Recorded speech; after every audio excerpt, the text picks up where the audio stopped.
Now the 49ers.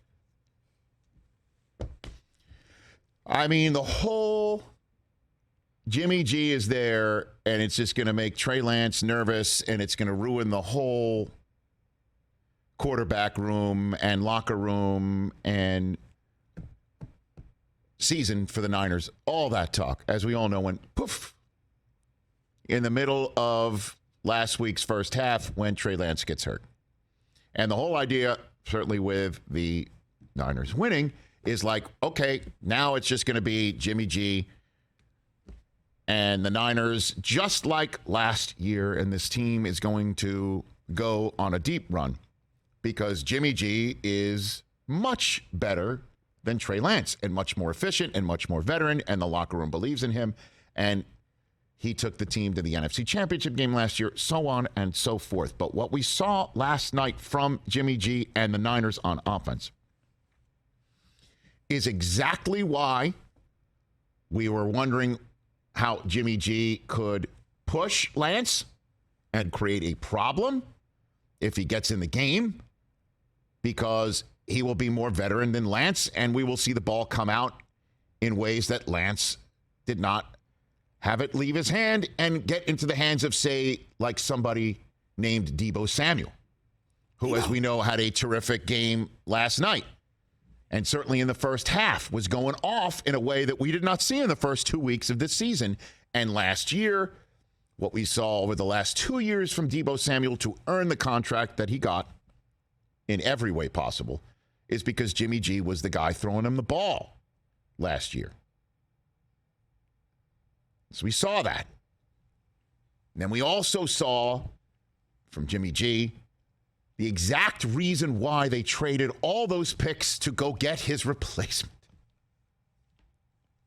Just shooting you straight.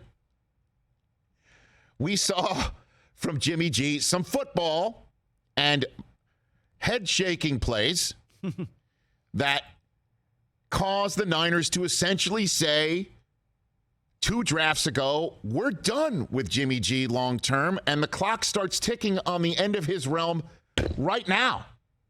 And whoever we draft is going to be the one to determine how long that stay for Jimmy G in San Francisco and with us will last.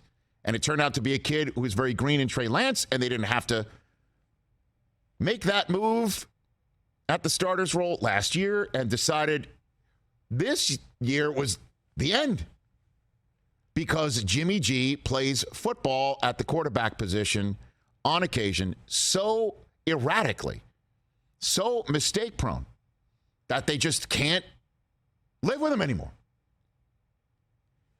I've never seen somebody step out of the end zone like Jimmy G did, fading back to pass, and you might sit there and go, oh, whoa, wait a minute. Dan Orlovsky did it. As a matter of fact, Tirico mentioned Orlovsky's name immediately, and Orlovsky sent out a freedom-like tweet as if he was William Wallace on the spot that went instantly viral, and why not? So, yes, I have seen that before, but Dan Orlovsky didn't throw a pick six on that play either.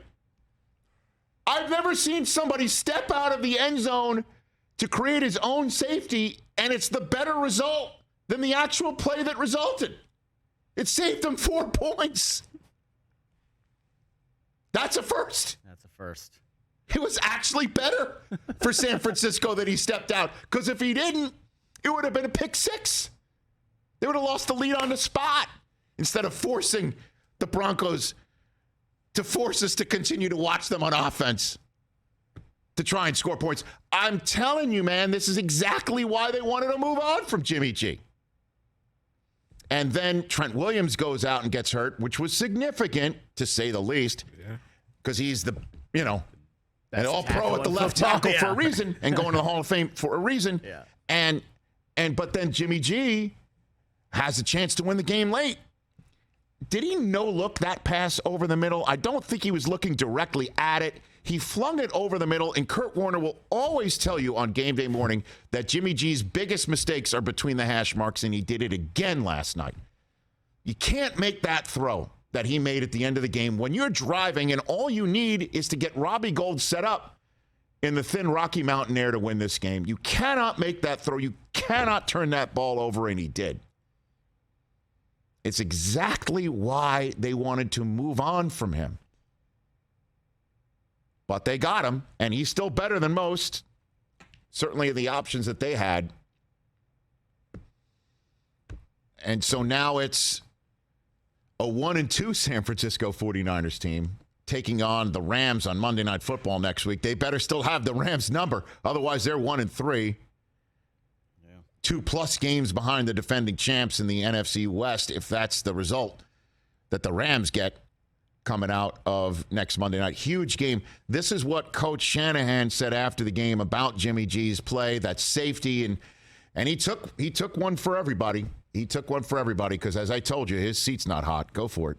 I mean, that was a tough situation I put him in. That unblocked guy coming. Wish we'd had time for the big play and could have ditched it. But it was a tough situation I put him in.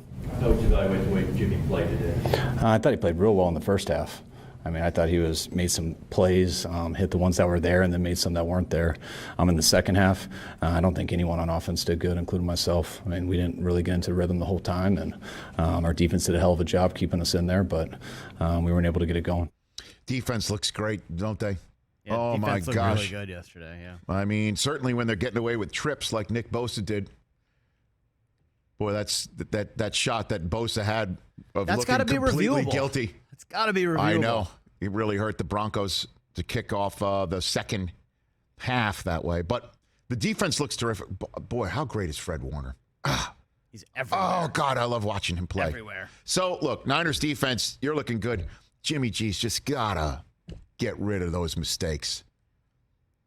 Got to get rid of those mistakes. And Kyle Shanahan took the heat for the play calling on the safety and the way things are going in the second half. We've all got to be better. So I'm telling you, his seat's not hot in San Francisco. It's not even close to lukewarm. Ooh, I don't know. It's not. I don't know about that. It is not. It is not. I have another poll question idea. Who's hot? Who's seen this hotter? No. Okay. Who's more off the hook for their thing? Orlovsky, now that Jimmy G ran out of the end zone. Or me for... Or you, because App State beat Texas A&M. Let me explain to you, I'm going Chris. to lose that 100 to 0, but still a great one. So Well, Dan, no. Rich, You might or not, neither. Rich. I'm going to put neither on there. Because like I told you this morning, Brockman, Michigan is not off the Appalachian neither. State Yeah, hook. neither. Dan Orlovsky's not No, off I mean, of the Dan running out of Orlovsky stepped out of bounds, and Michigan he didn't still lost to Appalachian State. Jimmy G but others have now done it more recently, so yes. No, Rich. Jimmy G actually, stepped there's out. a fourth choice. Excuse Orlovsky me. ran. Fourth choice, but Different. none? I put neither. Who put neither? Neither. Both, neither, Orlovsky or me. Neither. That's my vote. Okay, I got Yeah, we're both off the hook. Now you're not. All right, hold on. Stop. I'm going to hit both. At least there'll be one as soon as you tweet this out at Rich Eisen Show. I'll hit it with a retweet.